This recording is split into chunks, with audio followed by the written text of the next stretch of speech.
Bismillahirrahmanirrahim. Assalamualaikum warahmatullahi wabarakatuh. Allahumma salli wa sallim mubarik ala sayyidina Muhammad wa ala alihi walhamdulillahi rabbil alamin. Tidak ada kesusahan di muka bumi ini kecuali kita yang mengundangnya datang. Manusia di muka bumi ini ada dua tipe.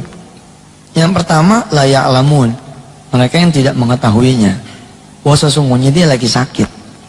Yang kedua la yash'urun, dia nggak sadar. Masuk yang mana kita? Masuk yang tidak tahu atau yang tidak sadar? Mudah-mudahan ada golongan lain yang Allah dan Rasulnya menyebut sebagai golongan orang yang senantiasa mengingat Allah dan mau bertobat kepadanya. Sedikit kisah tentang, kebetulan saya ada di dunia kampus ya. 10 dosa besar ini memang sekarang nih jadi penyakit buat kita semua. Dulu pernah saya keliling ke tanah air. Zaman dulu saya kelilingnya bukan tentang sedekah, tapi tentang pertaubatan. Mungkin dipengaruhi oleh saat itu memang saya sedang mencari Tuhan, sedang mencari Allah, lagi sensitif terhadap dosa-dosa barangkali. Dulu keliling tuh menyapa Indonesia dari satu kota ke kota lain, bicara tentang penyakit-penyakit manusia. Dan saya masuknya sama seperti saya masuk di dunia sedekah, saya masuk juga dari dunia masalah dan dunia hajat. Kita pasang iklan di koran-koran, di media-media bahwa kalau ada hutang yang tidak terbayar, ada penyakit yang tidak sembuh, ada rumah tangga yang belum hadir anak keturunan, ada seseorang yang jauh dari jodohnya, ada seorang yang kerja tapi nggak ada gajinya, ada orang yang usaha tapi nggak ada untungnya. Coba deh, saya bilang saya lagi buka praktek nih gitu. Zaman dulu memang judulnya praktek begitu, namanya majelis konseling. Nggak apa-apa lah kita menyodok di tengah paranormal, di tengah kehadiran dukun-dukun saat itu ya. Kalau sekarang sih sudah agak berkurang ya iklan-iklan gitu. Zaman dulu marak sekali. Datang nih satu dua orang gitu. Ustaz, saya punya begini, saya punya begitu. Lah saya dulu punya kertas isian 10 dosa besar.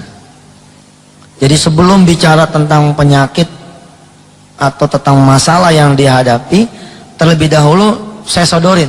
Jadi seperti dokter, saya suruh ngisi orang itu dengan jujur. Tolong Bu, tolong Pak, dari 10 kategori dosa besar, yang mana yang kira-kira sudah dilanggar. Nanti kita konsentrasi di sana. Mengingat orang-orang yang datangnya banyak. Jadi saya pakai alat bantu. Saya menyebutnya balance scorecard di urusan 10 dosa besar. Kita pakai skor nih, yang mana nih? Ada orang-orang tertentu yang nggak bisa nulis. Dia diem aja nggak bisa nulis. Saya bilang sama beliau, tenang Pak, ini rahasia saja, rahasia antara kita berdua dan Allah. Mudah-mudahan ini tidak menjadi aib, tapi memang saya harus bertanya, seperti dokter. Ketika ada orang datang, kita nanya apanya yang sakit. Ketika perutnya, ya sudah kita konsentrasi di perut dia. Kita konsentrasi di penyebabnya. Diisi Pak, ada yang nggak mau ngisi. Dia nanya sama saya, maaf Ustaz, di sini cuma 10 dosa besar. Kelihatannya saya lebih dari 10 Ustaz. Tapi ada juga yang tidak mampu menemukan dosanya apa gitu. Karena ternyata terkait sama orang tuanya. Ada pernah terjadi saya ngebetulin tulang belakang orang. Dan orang ini clean, bersih, disodorin A, B, C sampai 10, nggak ada yang dia kerjakan.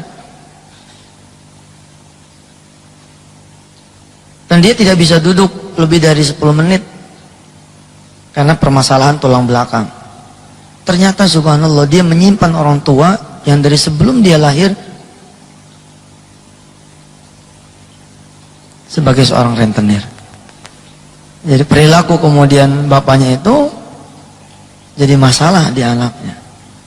Ketika kemudian kita putus pakai doanya Nabiullah Ibrahim kepada bapaknya, bahwa aku berlepas diri dari apa yang diperbuat oleh bapak, kan begitu Nabi Ibrahim bilang kepada bapaknya.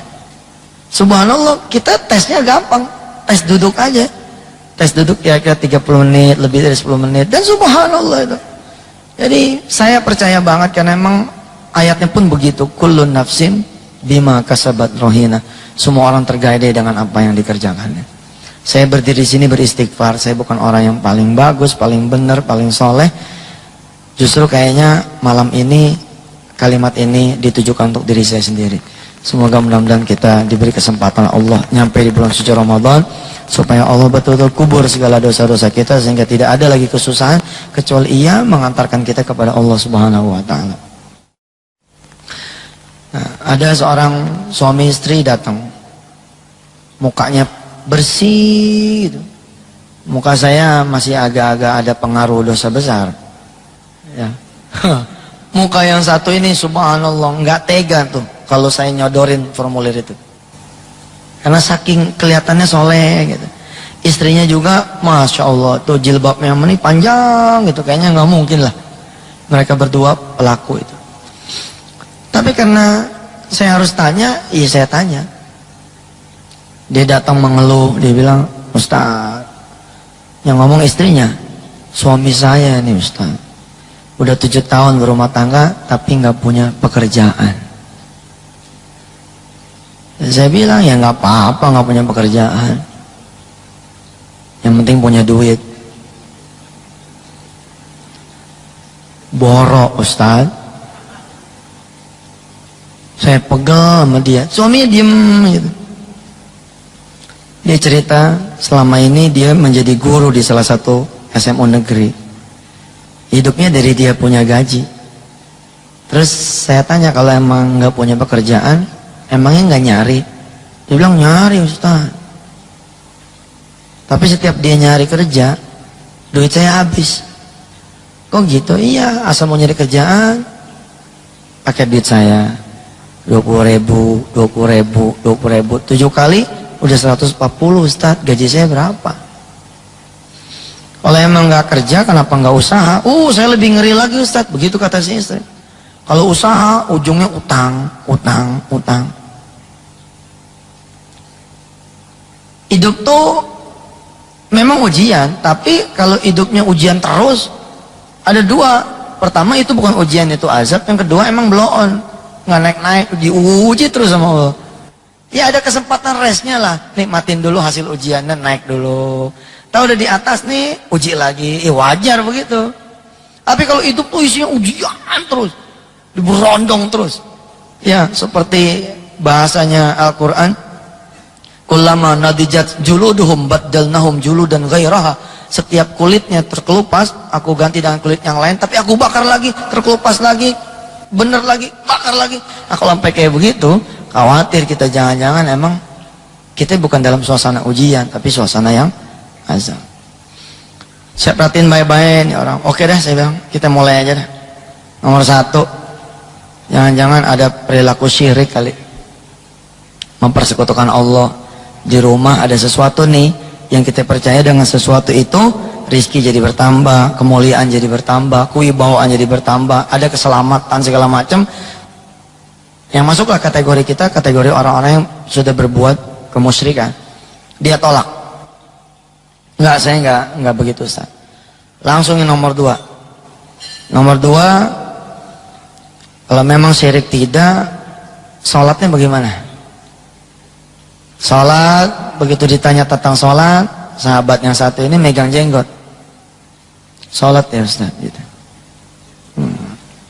Sambil ngasih tahu saya jenggot nih bener nih, masa nanya sholat? Set kelewatan nih. Ini sih jenggotnya begini nih, jenggot bener. Ya saya bilang iya. Ya mudah-mudahan lah sholatnya benar, tepat waktu, di awal waktu, ada sholat sunnah, ba'diyah, qobliyah, ada duha, ada witir, ada tahajud. Oke lah, fine. Beres. Syirik enggak, sholat juga dia bilang jadi muadzin bahkan. Yang nomor 3 doraka sama orang tua kali. Karena tuh kalau doraka sama orang tua juga mampet tuh. Kalau kita punya masalah dengan orang tua, hukukul walidain, wah itu bisa celaka. Ada satu kisah klasik ya, di salah satu kitab disebut ada seorang bodoh datang ke seorang yang pintar. Kata si pintar ini, kata orang alim ini, aku akan berikan kamu uang yang banyak kalau kamu bisa mendatangkan hati ibumu. Si bodoh ini kemudian berangkat ke ibunya, ditikam loh pisaunya. Si ibu ini ditikam dengan pisaunya, kemudian dibelah dia punya dada dan diambil hatinya. Untuk berangkat menuju si orang alim ini, menunjukkan mana duitnya. Ini, aku sudah bawa hati ibuku. Di tengah jalan, dia terjatuh. Terpleset, terantuk batu atau apa, dia jatuh. Jatuh juga itu hati ibunya. Tiba-tiba kemudian keluar suara dari hati ini. Engkau tidak apa-apa, nak. Subhanallah, hati yang sudah berdarah-darah itu bukan nanya tentang dirinya, tapi nanya tentang, kamu nggak kenapa-napa, nak. Si anak itu kemudian menangis, dia menyadari kesalahan dia, sudah membuat ibunya kemudian terbunuh. Lalu pisau yang dipakai buat ngebunuh ibunya itu, yang diambil hatinya itu, kemudian dia mau tikamkan ke diri dia. Tiba-tiba hati itu teriak lagi, la taqtulni marratain, jangan kau bunuh aku 2 kali, nak. Subhanallah, sampai kayak begitu. Hati itu melarang anaknya bunuh diri. Kenapa? Karena kata ibunya itu yang sekarang sudah jadi hati berdarah-darah itu, la taqtulni marratain, jangan kau bunuh aku 2 kali, nak. Sampai kayak begitu. Nah, kalau yang ketiga ini masalah ada birrul walidain yang ternoda, nampaknya bersiap-siaplah kita menghadapi rentetan peristiwa yang bermasalah. Bersyukurlah jika di antara bapak-bapak dan ibu-ibu yang hadir di sini masih ada orang tua, khususnya ibu. Wah, cepet deh, cepat balik, kemudian cium tangan dia. Insya Allah seketika tuh langit akan berubah. 1, 2, 3 dia bilang, enggak Ustadz, saya dari kecil udah nggak ada orang tua, yatim piatu. Coret. Yang keempat ini zina. Tapi karena melihat si bapak dan si ibu ini wajahnya soleh-soleha, terus saya juga tanya sama dia, punya anak nggak? Ada 2. Saya lewatin nih. Yang keempat ini, zina ini saya lewatin karena saya hampir nggak percaya kalau orang ini adalah pelaku zina. Nggak mungkin. Saya langsung yang kelima ini rezeki haram. Barangkali masih ada yang senang sama rezeki haram, ya saatnya lah untuk membersihkan diri. Insya Allah, Allah sayang sama orang-orang yang gak pernah berbuat salah, tapi Allah juga sayang sama orang-orang yang berbuat salah dan mau berbuat baik. Di rezeki haram ini juga masalah. Di matematika sedekah, kita mengenal ya, di matematika sedekah, 10 dikurang 1 bukan 9. Ya, ini kan udah biasa nih. Kelihatannya muka-mukanya muka-muka biasa semua nih. Muka paham deh. 10 dikurang 1 bukan 9. Tapi berapa? Dalam matematika sedekah, bukan matematika manusia. Kalau matematika manusia berhenti sampai di sini. Tapi kalau matematika Allah, ada perhitungan lanjutan. It's not the end balance. Ini baru temporary balance nih. 1 ini dikali 10. Di sininya 10. Matematika sedekah tidak mengenal pengurangan. Yang ada hanya pertambahan. Kalimatnya bukan tinggal berapa, tapi jadi berapa. 10 dikurang 1 jadi berapa, bukan tinggal berapa. Kalau tinggal berapa, tinggal 9. Oh, ntar dulu, nambah kok. Jadi berapa? Jadi 19. Kenapa pintu ini Allah suburkan? Wa yurbis sadaqat. Allah suburkan itu sedekah. Kenapa? Karena pintu yang haram Allah tutup betul. Karena matematikanya juga nggak beres. Di urusan duit haram, ada matematika juga yang terbalik. Coba 5 ditambah 3 berapa? 8. Yakin saudara bahwa 5 ditambah 3 akan selalu 8?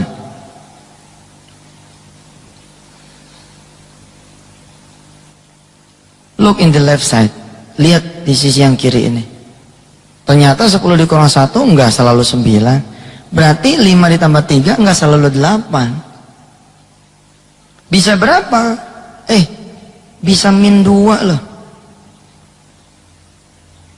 Kok bisa min 2 Ustaz? Iya, dia punya gaji 3 juta, ngembatnya 5 juta. Gajinya 3 juta, tapi yang dia embat 5 juta, minus 2.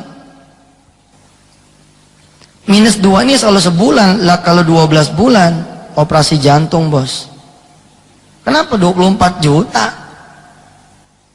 Sama seperti sedekah yang akan punya konversian, yang dia cari apa konversinya, begitu juga yang haram akan dia cari konversinya apa. Ketika rizki sudah tidak lagi bisa nanganin konversian kejahatannya, maka badan yang akan dia cari. Kalau badan dia juga udah nggak cukup, anak yang dia embat terus begitu. Subhanallah. Kalau kita tidak hentikan, subhanallah. Ada 5 lagi, tapi 5 lagi ini mendingan saya kasih CD 10 dosa besar, dengerin sendiri. Kalau enggak waktu kita habis. Tapi yang jelas si mas yang satu ini dengan si mbak, dia geleng kepala terus.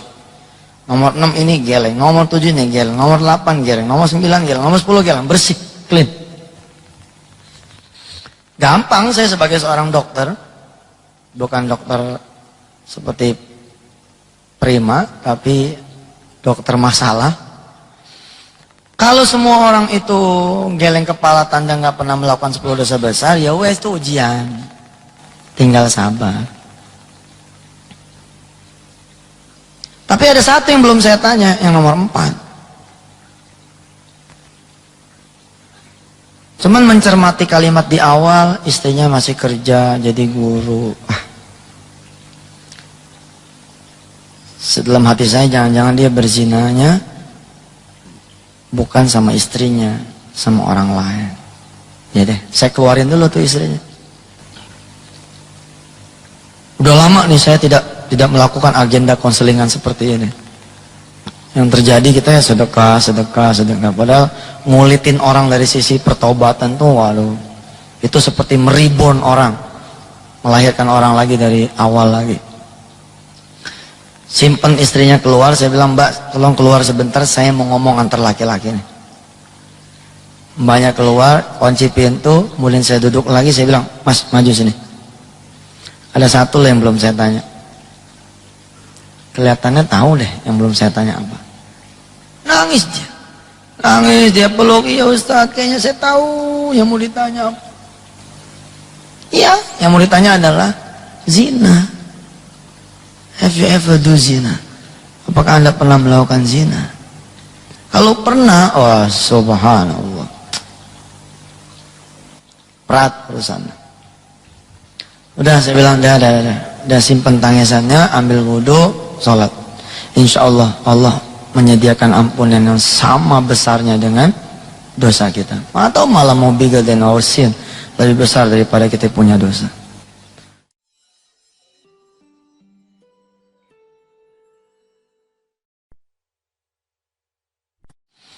Kalau semua orang itu geleng kepala tanda nggak pernah melakukan 10 dosa besar, ya wes itu ujian, tinggal sabar. Tapi ada satu yang belum saya tanya, yang nomor 4. Cuman mencermati kalimat di awal, istrinya masih kerja jadi guru. Dalam hati saya, jangan-jangan dia berzinanya bukan sama istrinya, sama orang lain. Ya deh, saya keluarin dulu tuh istrinya. Udah lama nih saya tidak melakukan agenda konselingan seperti ini. Yang terjadi kita sedekah, sedekah, sedekah. Padahal ngulitin orang dari sisi pertobatan tuh, waduh, itu seperti meribon orang, melahirkan orang lagi dari awal lagi. Simpen istrinya keluar, saya bilang, Mbak, tolong keluar sebentar, saya mau ngomong antar laki-laki. Mbaknya keluar, kunci pintu, kemudian saya duduk lagi, saya bilang, Mas, maju sini. Ada satu yang belum saya tanya. Kelihatannya tahu deh yang belum saya tanya apa. Nangis dia. Nangis, dia peluk, iya Ustaz, kayaknya saya tahu yang mau ditanya apa. Iya, yang mau ditanya adalah zina. Have you ever do zina? Apakah Anda pernah melakukan zina? Kalau pernah, wah subhanallah, berat urusannya. Udah, saya bilang, udah simpen tangisannya, ambil wudhu, sholat.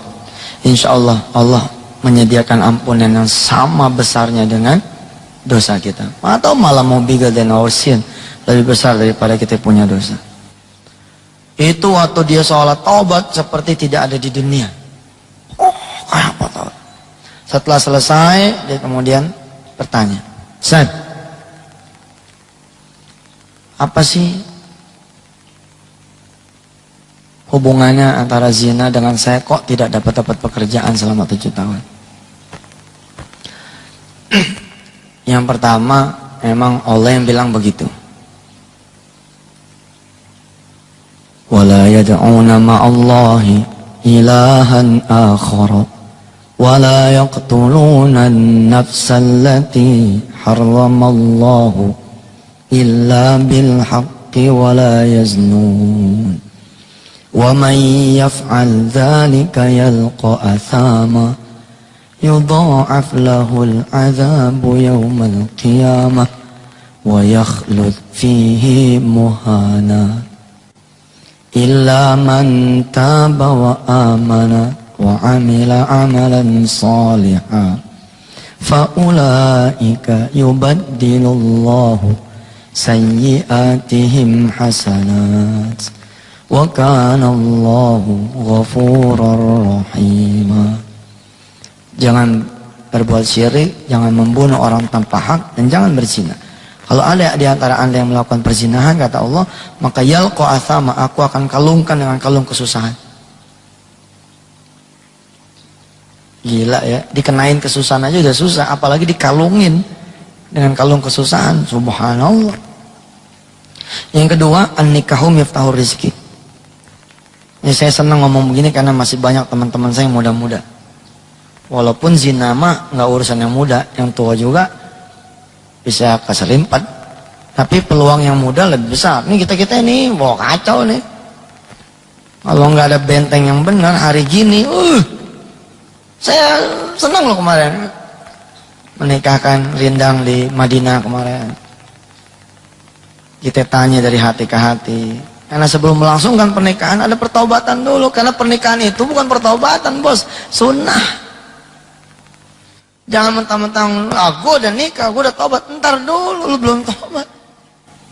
Kalau emang nikahnya itu didahului dengan satu perbuatan yang tidak Allah ridhoi, maka pernikahan itu cacat. Tetap ada pengaruhnya di kemudian hari. Kalau kita nggak cepat susu dengan pertobatan, masalah. Nah, ketika saya menikahkan Rindang dengan Tia di Madinah, putra dan mantu dari Pak Edi, saya tanya, alhamdulillah, clean, bersih. Setidaknya itulah pengakuannya. Insya Allah. Ya Dang. Ya insya Allah lah, ngelihat tanda-tandanya mah, mudah-mudahan benar. Yang kedua, an-nikahu miftahur rizki. Nikah itu kuncinya rezeki. Maaf ya, kita sudah dewasa semua. Mudah-mudahan ini saya ngomong begini tidak termasuk kategori yang jorok punya.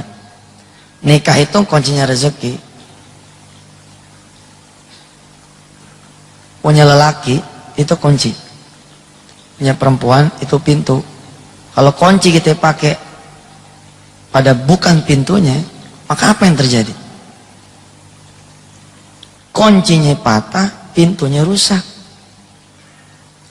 Bukan pintunya kok dipaksain, bukan kuncinya kok dipaksain.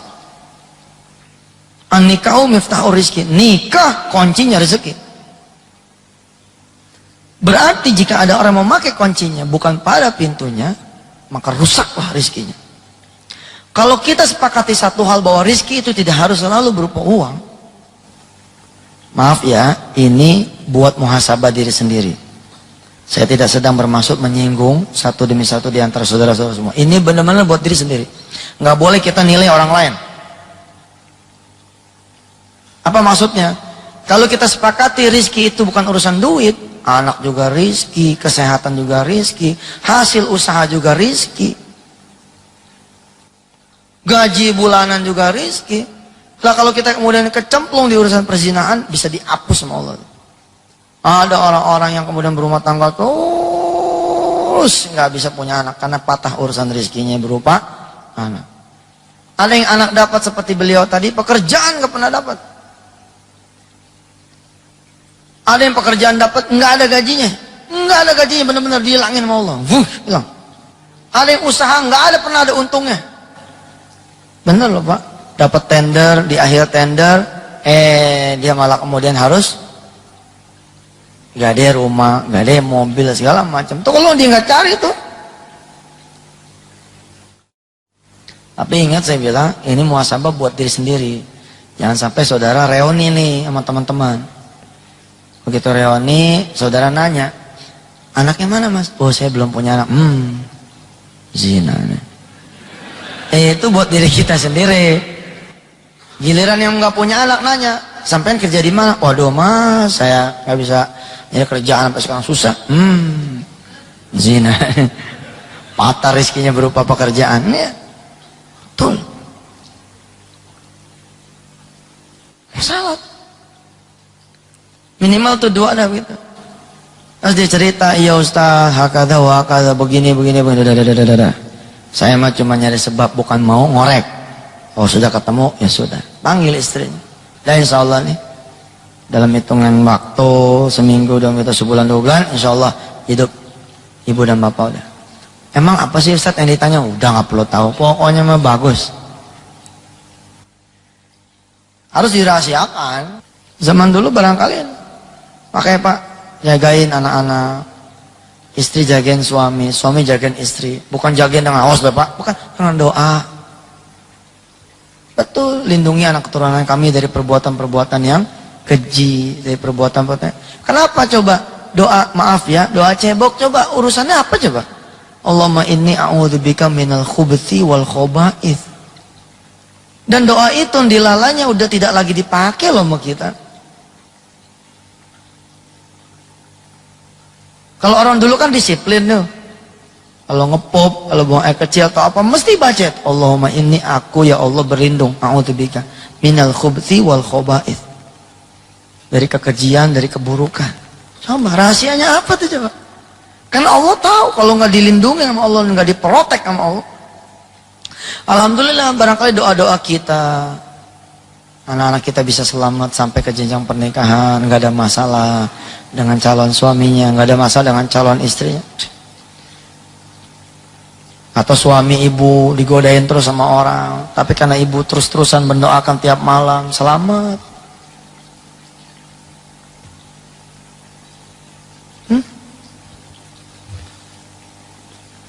Saya pernah ceramah di salah satu kampus. Ada dulu kita punya spiritual financial healing buat mahasiswa. Yang digarap adalah mereka-mereka yang sudah mau diwisuda. Supaya mereka tahu mereka akan memulai menuai penyakit itu di luar. Terus saya sempat nanya sama mahasiswa, ayo, yang sudah pernah patah kuncinya, yang sudah pernah rusak pintunya, nih kita sediakan jasa repair bodinya. Silakan SMS ke nomor ini. Itu tuh ada banyak SMS, Ustadz saya udah 3 kali patah, Ustadz tadi udah gak kehitung. Betul, yang lebih amazing lagi, begitu saya keluar kaget, saya nenteng koper nih mau ke Jawa, mau ke Jogja, diuber sama Porek 3 nya. Ustadz bisa ngomong sebentar gak? Oh, Pak Porek SMS aja deh, saya udah harus kejar pesawat. Oh Ustadz tolong Ini nyangkut hidup saya. Kunci saya patah juga Pak Ustaz. Gila nggak tuh? Kurek tuh. Wah, screening itu sesekali harus dilakukan Pak. Kalau kita yang punya perusahaan, saya screening betul itu.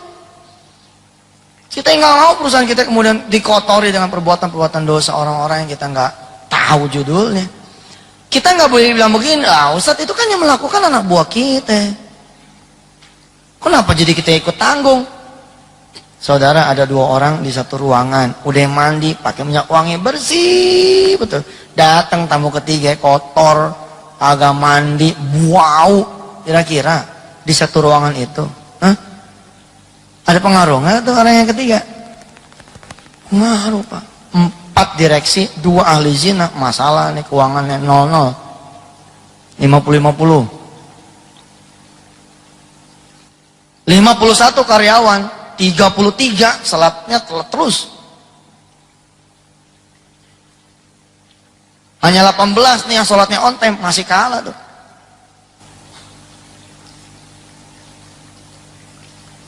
Al-qari'atu mal-qari'ah wa ma adraka mal-qari'ah yawma yakunun nasu kal-farashil mabthuth wa takunul jibalu kal-ihnil manfush fa amma man thaqulat mawazinuh fahuwa fi 'ishatir radiyah. Kalau lebih banyak orang-orang yang berbuat baik, lebih banyak kebaikannya, fi 'ishatir radiyah, senang. Wa amma man thaqulat mawazinuh, bahaya tuh kalau kita kemudian lebih banyak keburukannya dari 2 neraca, yang satu tabung dosa, satu tabung amal. Ternyata tabung dosa menempati 80%, tabung amalnya 20%. Hidup kita nggak seimbang yin dan yangnya, pasti masalah. Badan kita aja kalau nggak seimbang, ya kayak saya begini bisa flu. Pikiran kerja terus, fisik kerja terus, ya namanya juga badan pasti deng. Ada suplemen-suplemennya. Hidup juga begitu. Ketika kemudian tidak seimbang, ya kan jadi masalah.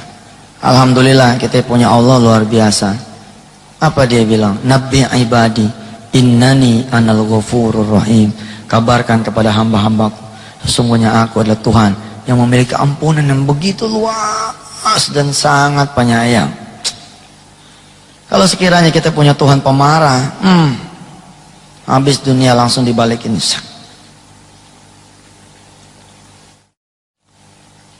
Ayuhan nas, wahai manusia, antum tukhti'una bil laili wan nahari wa ana aghfiru dzunuba jami'an. Wahai manusia, kalian tuh senangnya bikin dosa pagi, siang dan malam, sedangkan aku adalah Tuhan yang senang yang ngampunin kalian. Hebat gak tuh Allah tuh? Kalau kalian datang dengan membawa dosa sebanyak buih di lautan, aku akan membawa ampun yang lebih banyak daripada buih itu. Kalau kalian membawa padaku dosa sebanyak pasir, butiran pasir di daratan, aku akan datang lebih banyak lagi membawa ampunan daripada dosa-dosa kalian semua. Nabbi ibadi innani ana ghafurur rahim.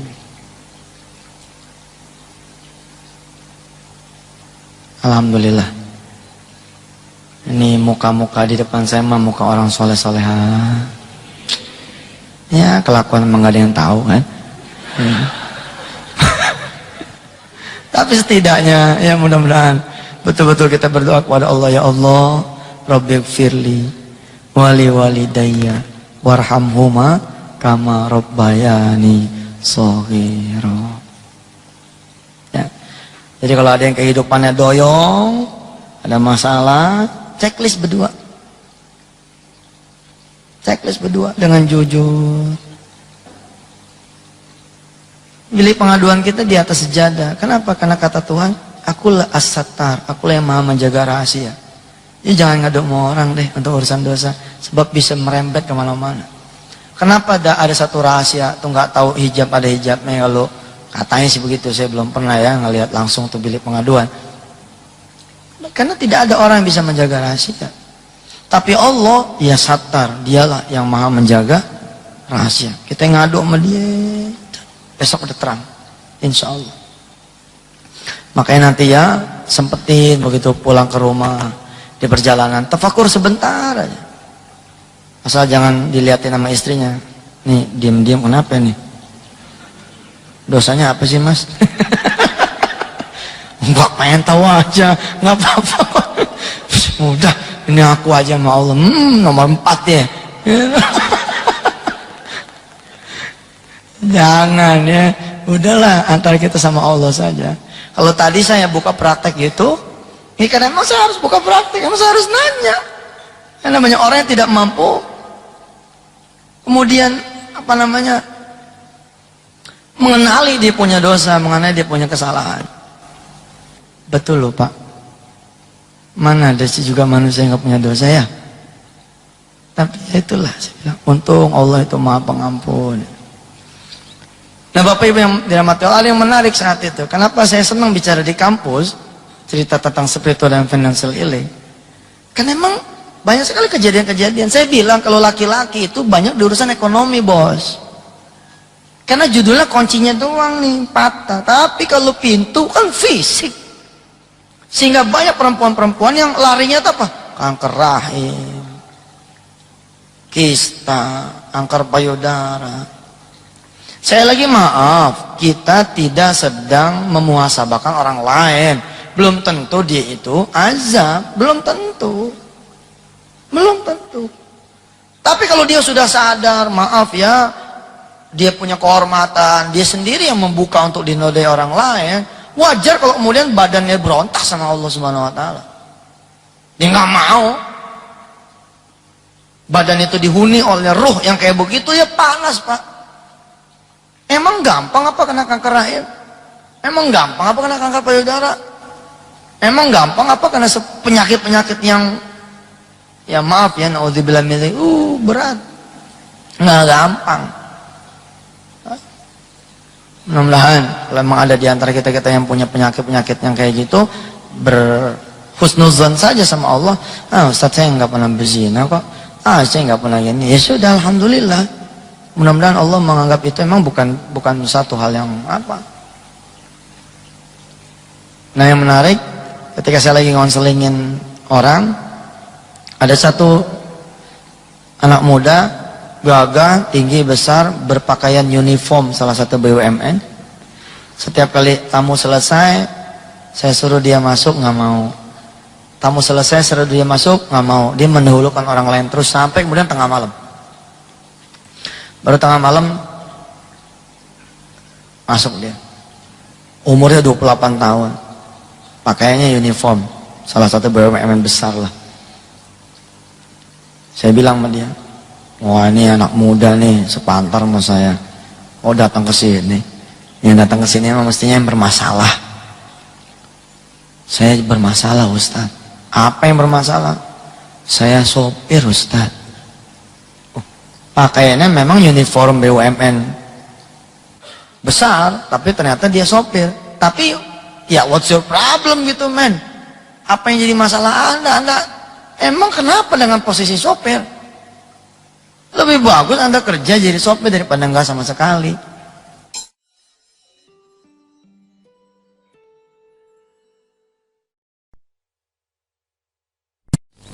Nah Bapak Ibu yang dirahmati Allah, yang menarik saat itu, kenapa saya senang bicara di kampus, cerita tentang spiritual dan financial healing, karena emang banyak sekali kejadian-kejadian. Saya bilang kalau laki-laki itu banyak di urusan ekonomi bos, karena judulnya kuncinya doang nih patah, tapi kalau pintu kan fisik, sehingga banyak perempuan-perempuan yang larinya itu apa?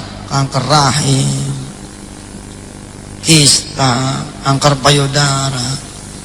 Saya lagi maaf, kita tidak sedang memuhasabahkan orang lain. Belum tentu dia itu azab, belum tentu. Belum tentu. Mudah-mudahan kalau memang ada di antara kita yang punya penyakit-penyakit yang kayak gitu, berhusnuzon saja sama Allah. Ustaz saya nggak pernah berzina kok. Saya nggak pernah gini. Ya sudah, alhamdulillah. Mudah-mudahan Allah menganggap itu memang bukan satu hal yang apa. Nah yang menarik, ketika saya lagi ngonselingin orang, ada satu anak muda, gagah, tinggi, besar, berpakaian uniform salah satu BUMN. Setiap kali tamu selesai, saya suruh dia masuk, nggak mau. Tamu selesai, suruh dia masuk, nggak mau. Dia mendahulukan orang lain terus sampai kemudian tengah malam. Baru tengah malam masuk dia. Umurnya 28 tahun. Pakaiannya uniform, salah satu BUMN besar lah. Saya bilang sama dia, wah ini anak muda nih, sepantar sama saya. Oh datang ke sini. Yang datang ke sini memang mestinya yang bermasalah. Saya bermasalah Ustaz. Apa yang bermasalah? Saya sopir Ustaz. Pakaiannya memang uniform BUMN besar, tapi ternyata dia sopir. Tapi ya what's your problem gitu men? Apa yang jadi masalah Anda emang kenapa dengan posisi sopir? Lebih bagus Anda kerja jadi sopir daripada enggak sama sekali. Duh, betul kan? Enggak ada yang salah dengan pekerjaan itu. Tapi dia mendesis. Dia bilang, saya alumni Fakultas Teknik UGM Ustaz. Oh, emang masalah, duduk-duduk. Iya masalah bos. Fakultas Teknik UGM, maknya nyekolahin dia susah-susah.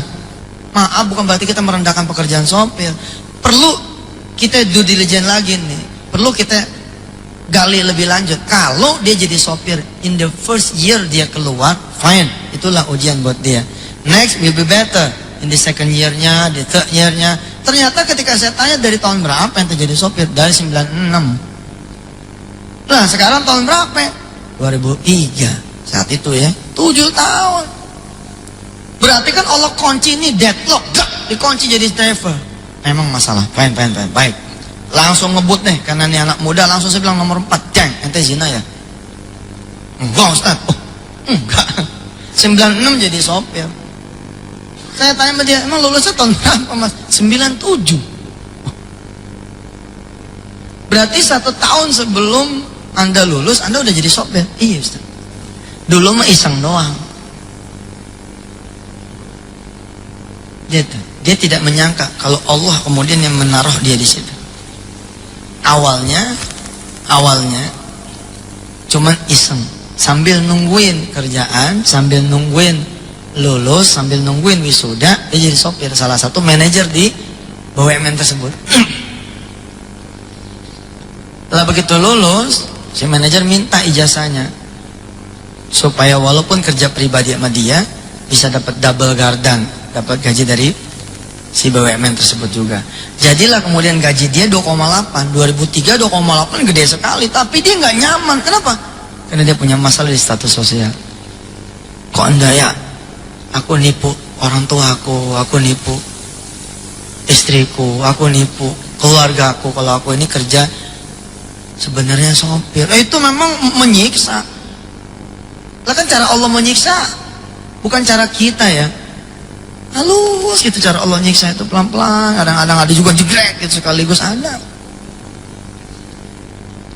Oke lah, nomor 4 dia bilang enggak. Dia bilang enggak, saya enggak pernah usaha zina. Oh iya. Kalau gitu mulai dari 1 lagi deh. 1, 2, 3, 4 enggak, 5, 6, 7, 8, 9, 10 enggak juga. Tapi dia 7 tahun nih.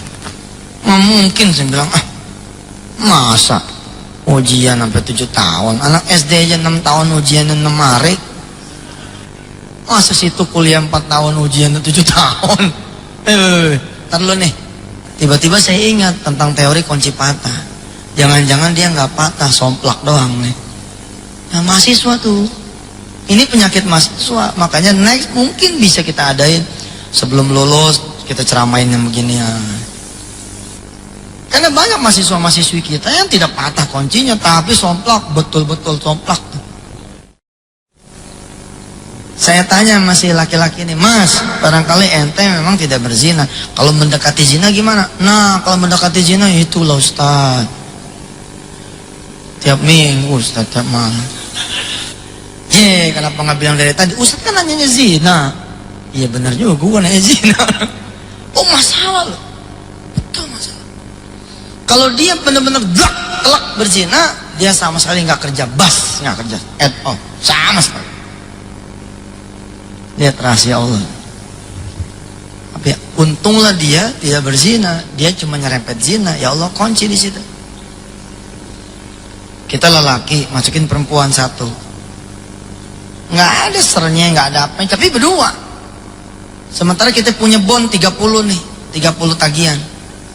Kita begitu tuh perempuan turun, ada satu bon tuh nggak ketagih. 29.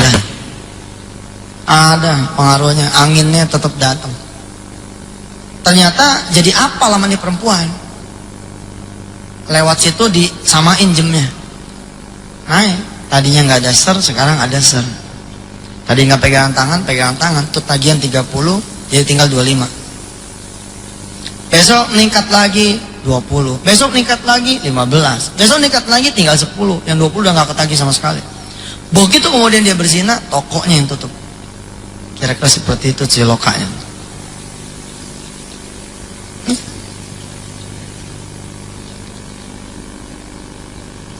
Ajarkan kepada anak-anak kita memakai jilbab yang rapi. Karena subhanallah, itu seperti zina tiap hari. Nah itu juga saya bicara juga tuh. Setelah itu sih ya tinggal mahasiswinya sendiri saja yang berpikir. Saya ceritakan ada satu, ya ini memang kisah, boleh dipercaya boleh tidak. Ada orang dituduh di pengadilan kubur membunuh seorang anak kecil. Yang dituduh membunuh ini adalah seorang perempuan yang dulunya berparas jelita, tangannya jangan bunuh anak kecil. Motong ayam dan sebangsanya aja dia nggak pernah tega ngelihat darah, apalagi bunuh anak. Dia menolak betul. Jangan tuduhkan tuduhan itu kepada saya nggak pernah. Tapi si malaikat nggak mau tahu, dihajar lagi, jebret terus. Begitu udah ancur-ancuran, utuh lagi, dikasih tahu lagi, kamu dosanya begini, tolak lagi, sampai kemudian diminta keadilan Tuhan. Baik, katanya ada catatan hidup nih. Saya pengen tahu kalau emang saya pernah membunuh anak kecil, tolong saya beritahu kapan dan di mana. Ditunjukkan ternyata ketika dia memakai pakaian yang mengundang syahwat laki-laki yang lain. Dikisahkan kemudian ada seorang laki-laki yang melihat dia sedang tidak menutup aurat. Terbersit kemudian syahwat di dia. Terbersit syahwat di dia, pengen makan nih perempuan, gak berani, yang dia makan anaknya sendiri. Kemudian anaknya ini setelah dimakan dibunuh. Tidak menyangka nih si perempuan kalau yang dijadikan penyebab adalah dia. Sekali lagi saya bilang, nggak usah dipertanyakan kebenarannya dan apakah emang begitu, nggak usah, renungin aja deh. Kita bisa menjadi asbab suatu perbuatan dosa, bisa, tanpa kita sadari. Ini wajahnya tegang semua. Ya wes lah, pokoknya mah Allah Maha Pengampun gitu ya. Mudah-mudahan begitu kita pulang sebelum tidur malam kita sempat sholat sunnah 2 rakaat. Ada yang bilang tidak ada itu sholat taubat. Baik, kalau memang tidak ada, saudara tidak mengakui adanya sholat taubat, udah sholat sunnah biasa aja. Usolli sunnatan dah. Rakaat ini saya sholat sunat mutlak 2 rakaat. Habis itu bertobat. Habis itu bertobat. Kita beristighfar pada Allah Subhanahu wa taala, mudah-mudahan Allah mengampuni kita punya dosa. Bapak Ibu yang dirahmati Allah, ada sementara yang saya bilang kata Allah tuh la yash'urun. Dan berhati-hatilah kita kalau masuk pada kategori ini. Dalam surah Al-An'am ayat 44 Allah memberitahu kepada kita, falamma nasu ma dzukkiru bihi fatahna alaihim abwaaba kulli syai' hatta idza farihu bima utu akhadnahum baghtatan fa idza hum mublisun. Dan ketika manusia melupakan aku, kata Allah, aku enggak uber dia langsung, aku ulur dia, didiemin. Nah, yang didiemin ini cuma yang lebih bahaya daripada yang langsung digetok tuh gitu. Ibarat layangan diulur terus Tapi ketika sudah ada di atas, akhadnahum baghtatan fa idahum mublisun. Sekali kedet, fa idahum mublisun, terombang-ambing, dia terdiam berputus asa. Saya sering bilang kepada para lelaki, para ayah, kalau kita yang berantem, kita dipukulin sama orang, kayaknya seneng hati gitu. Tapi kalau kita yang berantem, yang dipukulin anak kita, kayaknya kita nelongso. Kita yang ribut, yang dipukul adik kita. Saya punya kisah yang barangkali kisah ini menjadi inspirasi buat saudara semua yang sudah punya anak untuk betul-betul hati-hati dalam kehidupan. Ada cerita seorang remaja putri diperkosa oleh ayahnya sendiri. Dan si ayah nggak pernah merasa dia merkosa anaknya. Sampai kemudian dia masuk penjara. Di penjara itu baru dia tahu bahwa selama ini dia memperkosa anaknya. Karena memang secara fisik bukan dia yang memperkosa. Dia punya anak semata wayang, tunggal, satu-satunya. Pimpinan sebuah instansi, hidup di atas rata-rata orang, hingga kemudian anaknya yang putri ini meminta untuk kuliah di luar. Sebut sajalah Mawar begitu. Si Mawar bilang, saya pengen kuliah di luar. Oh, karena ini anak orang kaya, enteng. Dia bilang, mau kemana? Mau kuliah di mana? Mau kuliah di luar atau di mana? Mau di Melbourne? Mau di Frankfurt? Atau mau di Udinus? Luar juga nih. Luar Jakarta. Ditetapkan, ditentukan, diurusin. Emang dasar semua udah diatur oleh Allah. Di malam menjelang keberangkatan, anaknya pamit sama si ayah. Mau pamitan sama teman-temannya untuk terakhir kalinya. Si ayah melarang, jangan nak. Besok kamu udah mau berangkat. Sudahlah di sini sama ayah, kalau perlu undang teman-teman kamu yang kemari. Tapi si anak bersikeras. Ya, as her last request, dia kasih izin. Dengan syarat, kamu harus pulang jam 9 malam. Dan ditemenin oleh pak supir kita. Ditemenin sama supir yang sudah belasan tahun jadi supirnya dia. Dari sebelum anak ini lahir. Si ayah tidak menduga sama sekali kalau malam itu anaknya dirusak oleh supirnya sendiri. Loh Ustaz, kan katanya tadi bapaknya merkosa. Iya, ceritanya belum berakhir. Jam 9 belum pulang, ya mungkin sebentar lagi. Jam 10 belum pulang, ya mungkin sebentar lagi. Jam 11 belum pulang, ya mungkin sebentar lagi. Tapi begitu jam 12 mulai nih, aduh, kekesalan berubah menjadi kekhawatiran. Cari, nggak ketemu Pak. Ini kisah nyata loh nih. Saya berinteraksi dengan dunia sedekah, ketemunya sama keajaiban-keajaiban sedekah. Ketika saya berinteraksi dengan dunia pertaubatan, ngeri. Testimoni-testimoninya ngeri-ngeri. Benar.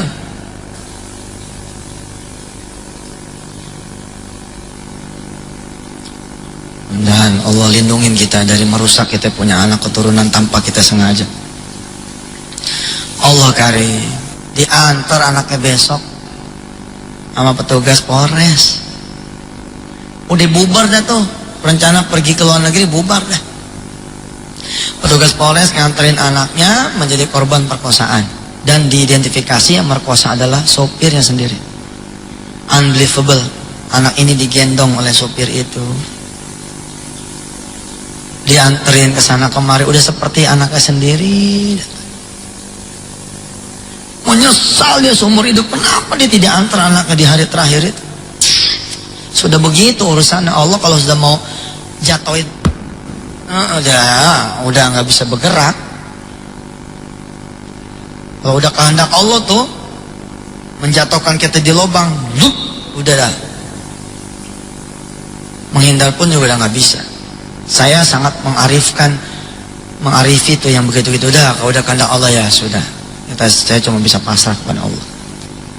Tapi dia sesalin seumur hidup. Sebagai orang yang memang kaya dan jagoan pula, dia bon tuh, sopirnya dibon. Dibon Pak, orang kalau urusan yang zina-zina tuh urusannya kacau tuh.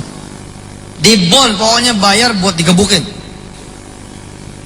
Tapi di malam ketika si sopir masuk ke sel, si bapak bermimpi dia memperkosa anaknya sendiri.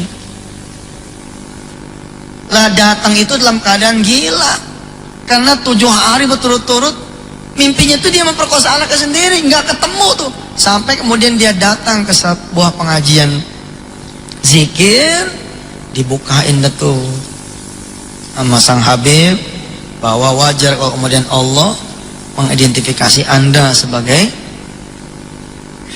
orang yang memperkosa anak Anda sendiri. Kenapa? Fisiknya sih emang kelihatannya si sopir, tapi itu adalah buah akibat keharaman-keharaman yang ditumpuk, kemudian istrinya. Lah kejadian itu kalau kita pikir-pikir nggak adil. Oh, tapi kenapa anaknya jadi korban? Enggak, anaknya dibersihin sama Allah. Begitu anaknya redo, diterima, dibersih lagi, ini anak nggak menanggung apa-apa. Boleh tidak setuju, boleh, tapi cara kerja Allah udah begitu dah. Ada anak asma, kalau orang tuanya tobat, asmanya baik. Bagaimana Ustaz? Ya udah begitu dah, coba dah jajah. Insya Allah itu.